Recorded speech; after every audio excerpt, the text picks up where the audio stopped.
Something unusual is happening with AI right now, not just progress, a shift. On one side, you've got people saying these systems are getting closer to real intelligence, not just answering questions, but actually handling work, solving problems, running entire workflows. On the other side, you've got people saying we're completely misreading what we're looking at. One of the clearest voices pushing back is Gary Marcus, and his warning is simple: just because something sounds intelligent doesn't mean it understands anything. According to Marcus, these systems aren't reasoning the way humans do. They are simply predicting what comes next in the sequence of data, generating responses that look right based on patterns, not genuine understanding. And that creates a dangerous illusion, because when something sounds confident, structured, and precise, people start to trust it. He also challenges one of the biggest assumptions in AI right now, that if you just keep scaling things, more data, bigger models, you eventually reach general intelligence. But in his view, those scaling laws aren't guaranteed. They're trends, and trends don't always continue. Instead of one giant system becoming a mind, he argues intelligence is more likely to come from multiple specialized systems working together. And when he points to real progress, he doesn't highlight chatbots. He points to things like AlphaFold 3, highly focused, extremely capable, but built for one specific task. Now, that might sound like an academic debate, but here's where it stops being theory. Because while people argue about what AI is, someone has already started using it like it knows what it's doing. And that's where this story begins. A woman had already gone through a legal battle over disability benefits. The case had run its course. There was a settlement. It was closed, from a legal standpoint, finished. But later on, she wanted to challenge that outcome. So she went back to her lawyer, and the answer she got was clear.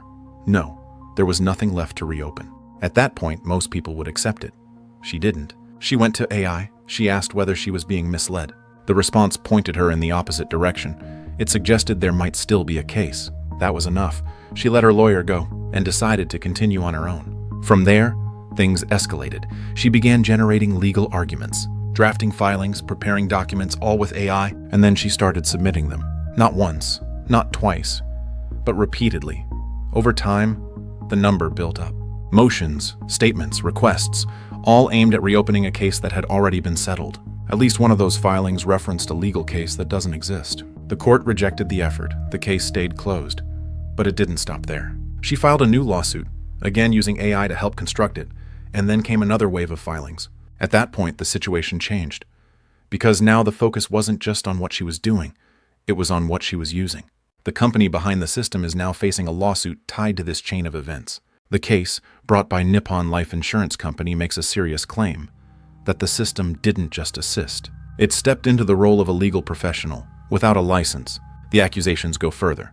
They include interference, misuse of the legal process, and a demand for damages. But at the center of it is a much bigger question. Where does a tool end and responsibility begin? Because here's the uncomfortable part. Systems like this are already labeled with warnings, but in practice, people are already crossing that line. And that's exactly what critics like Gary Marcus have been warning about.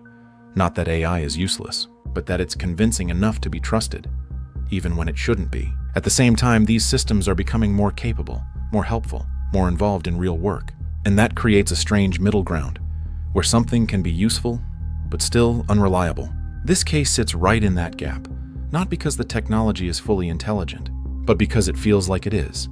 And once people start acting on that feeling, the consequences of these actions stop being theoretical, they become real. So this isn't just a story about a lawsuit.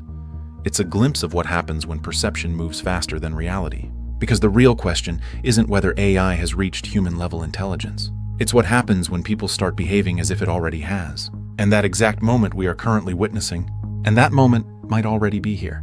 Let us know your thoughts in the comments. And if you enjoyed this, like and subscribe.